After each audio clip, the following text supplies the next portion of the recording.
주기도문 강의 세 번째 시간입니다.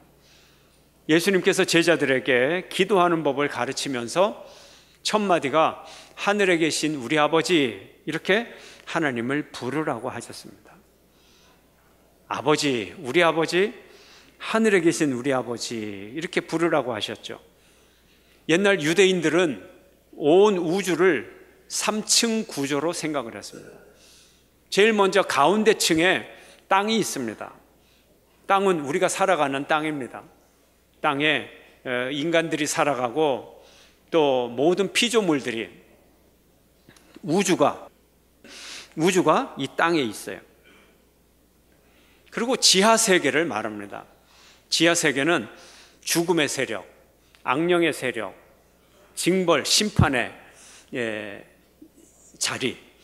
그래서 지하에 긴 터널이 있어서, 끝없는 터널이 있어서 지옥이 있다, 이렇게 생각을 했습니다.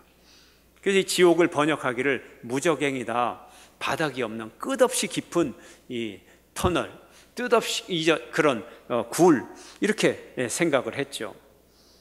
땅과 지하와 또 하늘이라는 세계가 있습니다. 땅이 있고 땅 주변에 바다가 있고, 바다가 어느 끝인가는 폭포처럼 뭔가 떨어진다고 생각하고, 하늘이 둥근 지붕처럼 하늘이 있다. 그래서 우리가 하늘을 보고 사방을 둘러보면 하늘이 항상 똑같이 둥글게 우리에게 보이는 것입니다. 그래서 하늘을 궁창이다, 이렇게 말로 표현을 했습니다. 예수님은 제자들에게 이제 하늘에 계신 우리 아버지, 이렇게 가르치실 때 하늘에 계신 이 하늘이 무엇인가, 그 의미를 네 가지로 설명할 수가 있습니다. 첫째, 하늘은 하나님의 거룩성을 나타내는 것입니다. 하늘에 계신 하나님은 거룩하신 하나님, 이런 의미를 가지고 있습니다. 하늘은 세상과 거리가 가깝습니까? 뭡니까? 멉니다. 하늘은 멀리 떨어져 있어요. 그래서 떨어졌다, 구별되었다, 구별된다고 하는 것은 거룩하다는 의미입니다. 하늘로 구별된 것, 아주 긍정적인 의미에서 차별화된 것, 이것은 거룩한 것입니다. 그러므로 하나님은 거룩한 분이라는 거죠. 그런데 여기에 하늘은 우리가 눈에 보이는 대기권이라든지 성층권이라든지 이런 물리적 하늘을 말하는 게 아니에요. 파란 하늘, 이런 우주의 하늘, 물리적 하늘을 말하는 것이 아닙니다. 하나님은 물리적 하늘을 차지하고 계시질 않아요. 차지하실 수가 없어요. 왜요? 하나님은 창조주시기 때문에, 하나님은 모든 우주 만물을 창조주시기 때문에 이 피조물 안에 당신의 거주지를 가질 수가 없습니다. 많은 사람들이 하나님을 저 우주 저 끝에 어디 있을 거다, 저 위에, 더 위에 어떤 우주 끝에 어디쯤인가는 하나님이 계실 것이다, 이렇게 생각하는 사람들이 있습니다. 고대에 이런 생각을 했죠. 그러나 고대 사람들이라고 다 이렇게 믿지 않았어요. 유대인들도 이렇게 믿지 않았어요. 심지어는 솔로몬도 이런 얘기를 합니다. 27절, 열왕기상 8장 27절 다 함께 읽습니다. 하나님이 참으로 땅에 거하시리이까 하늘과 하늘들의 하늘이라도 주를 용납하지 못하겠거든 하물며 내가 건축한 이 성전이오리이까, 이렇게 고백을 했어요. 성전을 짓고 나서 이 성전을 비록 하나님께 드리기는 드리지만 이 코딱지만한 성전을 하나님이 여기 와서 어떻게 사시겠어요?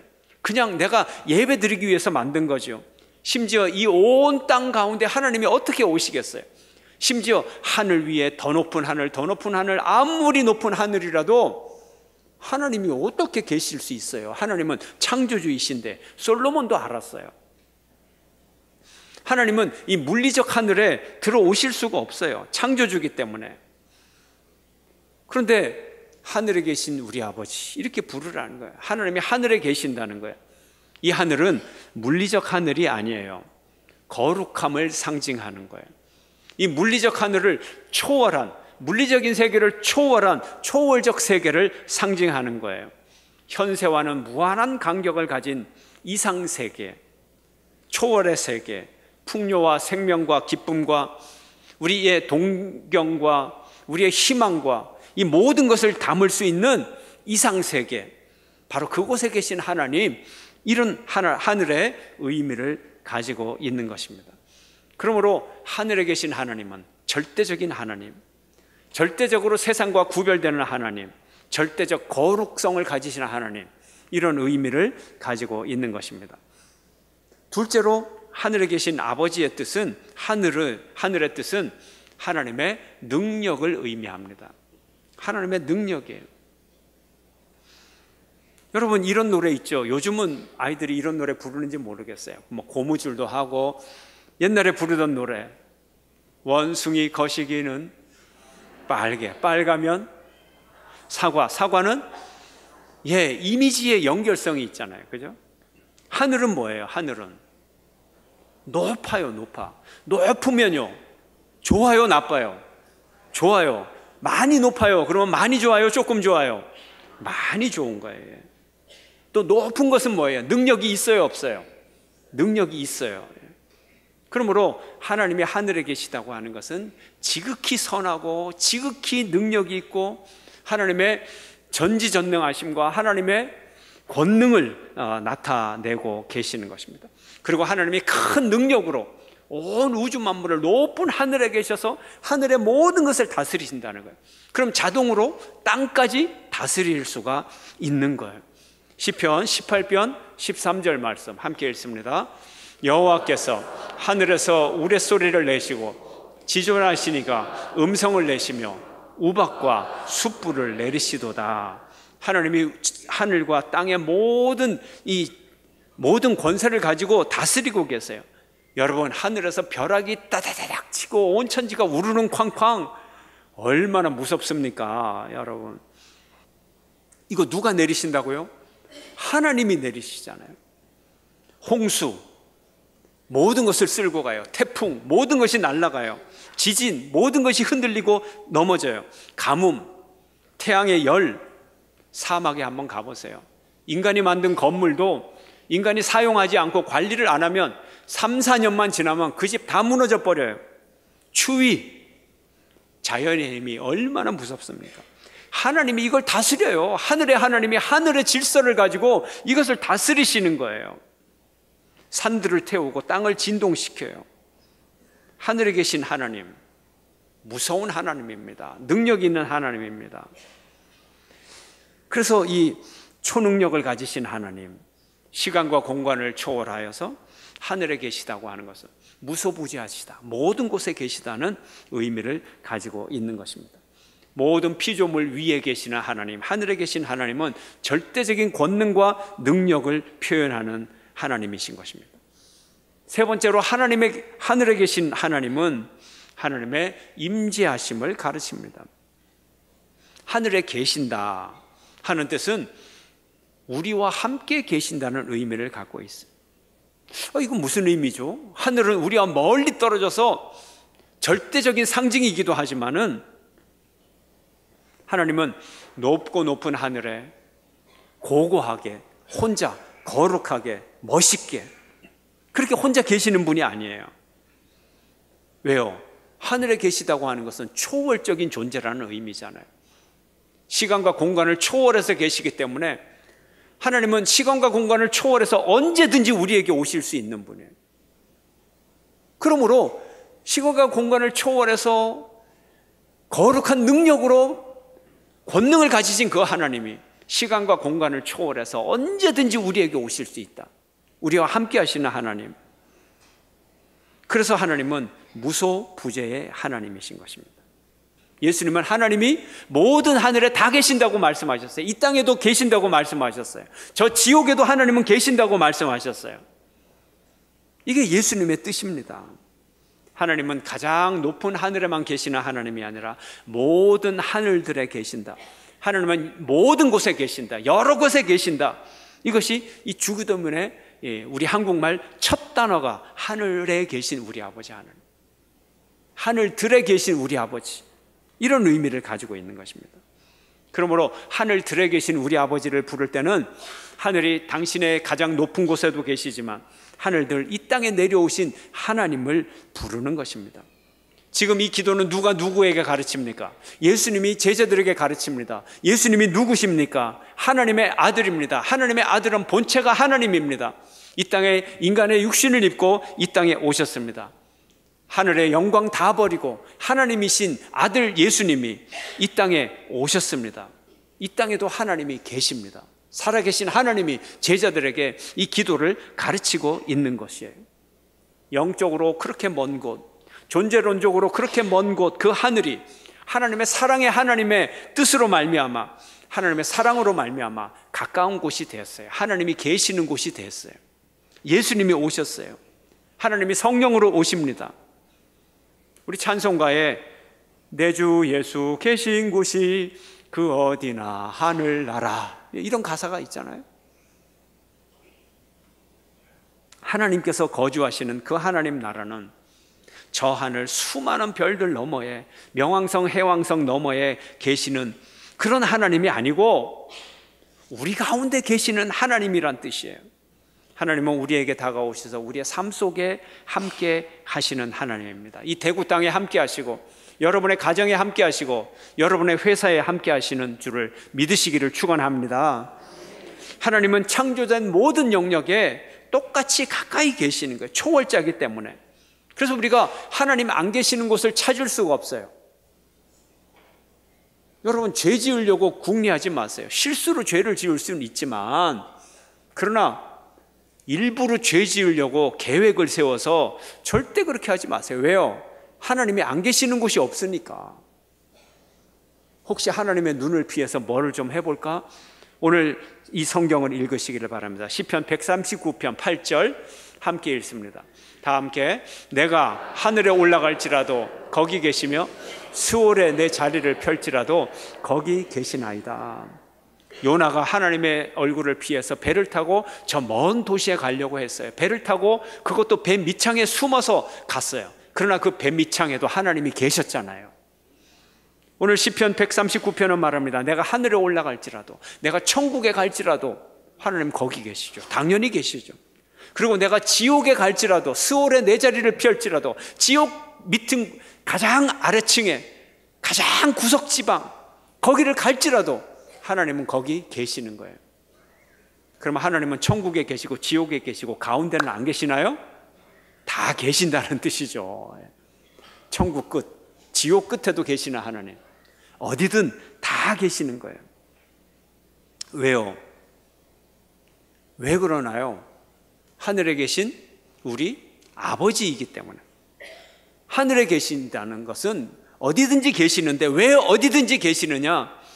아버지 때문에 그렇다는 거예요. 아버지 때문에 우리의 삶에 관심을 기울이고 우리를 관찰을 안 하실 수가 없는 거예요. 사랑의 아버지이기 때문에. 애정을 가진 아버지이기 때문에. 애정을 가진 아버지라서. 우주를 만들어 놓고 사람을 만들어 놓고 무관심한 아버지가 아니에요. 이 세상 아버지도요, 자식을 낳으면 그 자식을 낳고 그냥 내버려 두지 않아요. 잘 키우고 양육하고 또 학교 공부도 시키고 결혼도 시키고 또 직장생활 잘하도록 도와주고 손자를 낳으면 손자까지 키워주고 교육하고 철저한 AS를 제공합니다. 뭐 때문에? 사랑하기 때문에. 사랑 때문에. 하나님이 우리를 만들어 놓고 이 우주를 만들어 놓고 얼마나 보살피겠어요. 무관심한 하나님이 아니에요. 시편 68편 5절은 이렇게 말합니다. 다 함께 읽습니다.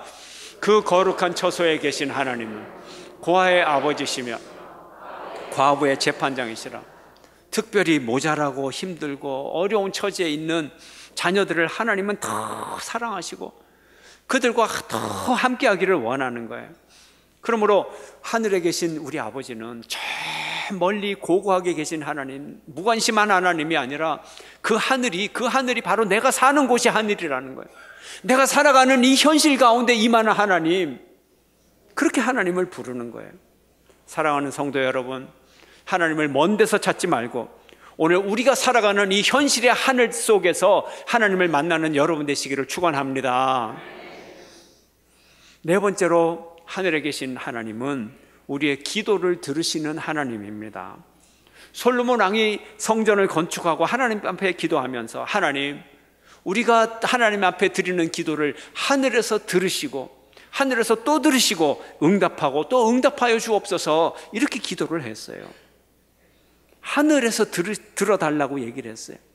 이 하늘이 우리가 살아가는 현실이라고 제가 말씀드렸죠. 물리적으로 먼 공간이 아니라는 거예요. 28절 말씀 함께 읽겠습니다. 그러나 내 하나님 여호와여, 주의 종의 기도와 간구를 돌아보시며 이 종이 오늘 주 앞에서 부르짖음과 비는 기도를 들으시옵소서. 우리를 돌아보시고 보시고 듣고 우리를 이 기도에 응답해 달라는 거예요. 근데 어디서? 30절 함께 읽습니다. 30절 다 함께.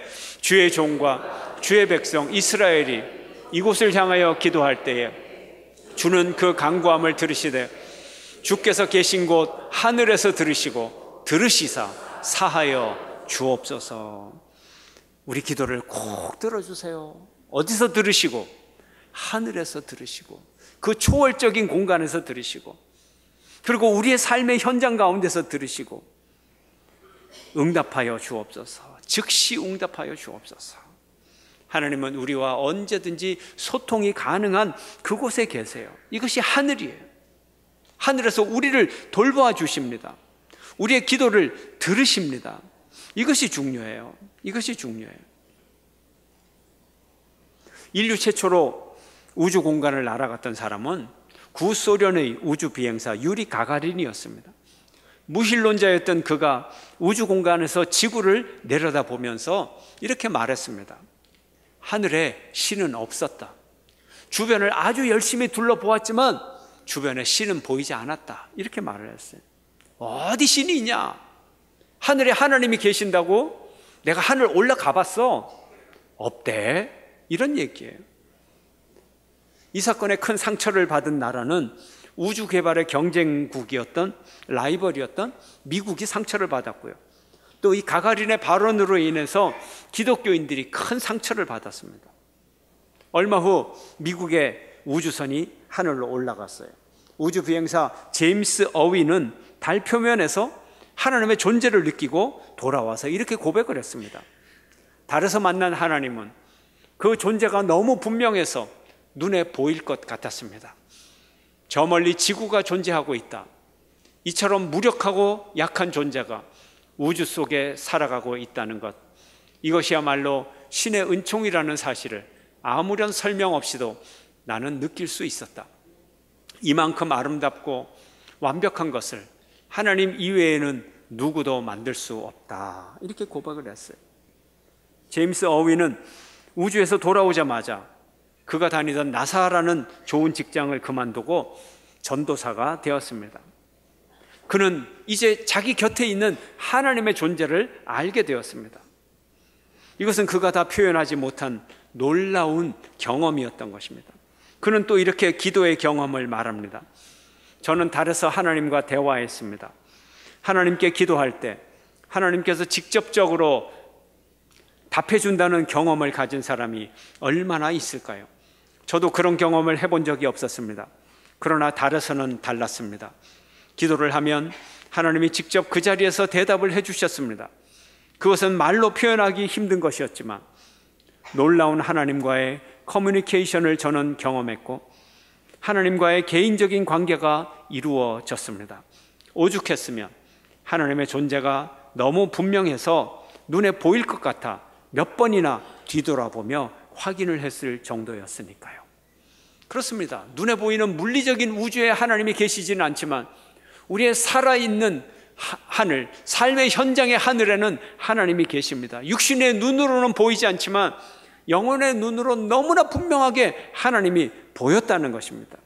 분명한 하나님의 존재를 느꼈던 것입니다. 우리가 이 점을 알아야 돼요.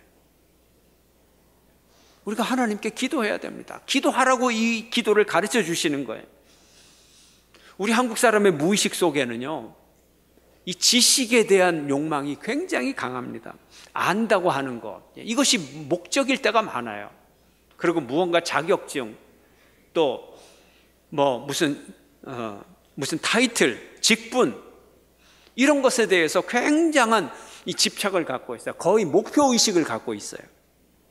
신앙생활도 아는 것으로 만족하는 사람들이 많습니다. 지금 기도에 대해서 설명하고 있는데 이것을 이론으로 아는 것이 아니라 이러니까 이제 기도를 해야 된다는 얘기예요. 행하기 위해서 가르쳐 주는 거예요. 알기만 하면 아무 의미가 없어요. 어떤 성도가 칭찬 세미나를 들었어요. 칭찬, 그런 거구나. 근데 생활이 안 바뀌어요. 여전히 독서를 내뱉으면서 살아요. 그래도 마음속에 자부심이 있어요. 내가 아무개 칭찬 세미나 들었거든. 예. 이러면 의미가 없는 거예요. 무엇을 안다, 아는 대로 살아가야 되고, 직분을 가졌다, 직분대로 행해야 되는 거예요. 만약에 아는 대로 행동하지 않고 직분대로 행하지 않으면 참 이런 사람들은 인생의 큰 기회를 잃어버린 거예요. 놓쳐버린 거예요. 알고도 행하지 않으면 더 이상 도와줄 방법이 없어요. 아는 대로 행할 수 있어야 돼요. 실천할 수 있어야 돼요. 우리는 기도의 내용을 깊이 아는 것이 목적이 아니고요, 아는 것을 넘어서서 진짜 기도하는 게 목적이에요. 기도하는 게 목적이에요. 우리가 좀 단순해질 필요가 없어요. 이렇게 기도하라더라, 좋다더라, 그럼 기도해야지. 예. 기도 언제든지 할 수 있다, 그러면 그렇게 해야지. 운전하면서도 하고, 설거지하면서도 하고, 누워서도 하고, 앉아서도 하고, 서서도 하고, 걸어가면서도 하고, 그러면 그냥 실천하면 되는 거예요. 예. 기도를 기도하는 데 의미가 있는 거지, 주기도문 강해 외워서 시험 봐서 100점 받아봐야 아무 소용없어요, 여러분. 도리어 모르는 것만 못해요. 왜? 안다고 자부심을 갖고 있으니까. 우리가 아버지라고, 우리가 아빠라고 하늘에 계신 하나님을 부르기만 하면 그 하늘은 먼 하늘이 아니라 인간의 모든 현실 가운데 모든 하늘에 계시는 하나님이니까, 하나님은 가까이 계시고 숨결이 느낄 만큼 가까이 계시고, 하나님이 손 뻗을 것도 없이 손가락만 움직여도 우리를 잡을 수 있는 거리에 계시는 거예요. 하나님이 우리의 삶에 개입하세요. 이게 하늘에 계신 아버지의 의미예요. 당신의 자녀들이 넘어져 울고 있는 곳, 괴로워하는 곳, 고통당하는 곳, 눈물 흘리는 곳, 강도 만난 곳, 억울한 일을 당한 곳, 아빠를 보고 싶어 하염없이 눈물 흘리고 있는 곳, 배고파하는 곳, 병들어 있는 곳에, 누워 있는 곳에, 방황하는 곳, 그 어디든 하나님이 계신다는 것. 여러분 기도하시기를 바랍니다. 하나님은 살아계십니다. 하늘에 계신 우리 아버지는 살아계신 우리의 아버지이시기 때문에, 하늘에 계시기 때문에 언제든지 오실 수 있어요. 하나님이 저 미국에 있으면 비행기 타고 오는 시간이 걸려요. 그러나 하늘에 계신 초월적인 하나님은 언제든지 우리에게 오세요. 우리가 아버지 앞에 진실하게 기도해야 됩니다. 우리의 삶에 하나님과 관계가 없는 곳은 단 한 군데도 없어요. 하나님께 숨길 일도 없고, 하나님을 도망칠 곳도 없고, 하나님 앞에 기도하는 여러분 되시기를 축원합니다.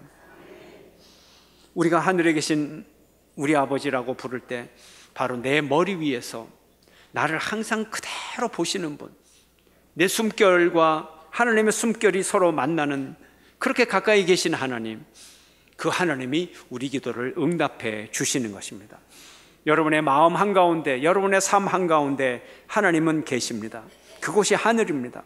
하나님은 이 땅 하늘에 오셔서 이 땅의 모든 일, 우리의 삶의 모든 일에 애정을 가지시고 깊이 관여하시는 분입니다. 하늘에 계신 우리 아버지, 이 기도를 드림으로 은혜 받는 여러분 되시기를 주의 이름으로 축원합니다.